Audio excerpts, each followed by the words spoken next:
झालं एवढं उदास का? यार दरवर्षी आपण गावाला गणपतीला जायचो, या वर्षी बहुतेक जायला मिळणार नाही, कारण पैशाची एवढी टंचाई आहे की काय बोलू आता. बाप्पा यावर्षी माफ कर रे.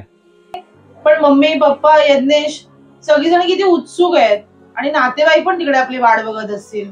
आता ही पैशाची अडचण आपली त्यांना कशी सांगणार? अरे एक 4-5 हजार तरी हातात पाहिजे, सणासुदीला तेवढे तरी आपल्याला पाहिजेच ना याय जायला. कोणाकडून तरी उसने मिळतात का बघता का?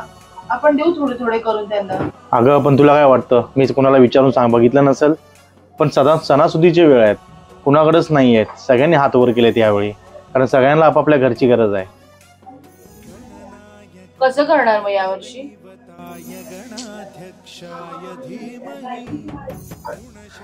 जाऊ दे, झोपूया आता, अजून 2 दिवस आहे, बघूया काही बाप्पाची कृपा झाली तर नक्की नीट होईल सगळं. कोण आहे? मी आहे गीतेश.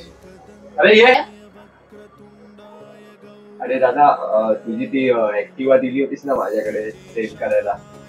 अरे हा, ती गेल्या महिन्यात तुला दिली होती. आपल्याला गिरायक भेटतात ते चालेल. काय बोलतो, सरी झालं? हे त्याचेच पैसे मी तुला द्यायला आले होतो, 10,000 रुपये गिरायकांनी दिले. काय म्हणतोस? अगं ऐकलंस का? काय हो, काय झालं? अगं इकडे लवकर. अगं गेल्या महिन्यात माहिती ना हितेशला आपण ऍक्टिव्हा दिली होती.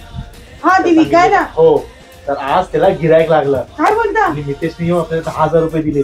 बघितलं, मी म्हणाले होते ना तुम्हाला कुठून ना कुठून व्यवस्था होईल. आता बाप्पाला धुमधडकात येऊया. हो ना, मी सगळेजण लवकरच गावाला पोहोचूया. मी पप्पाला सांगून येते. हो नक्की.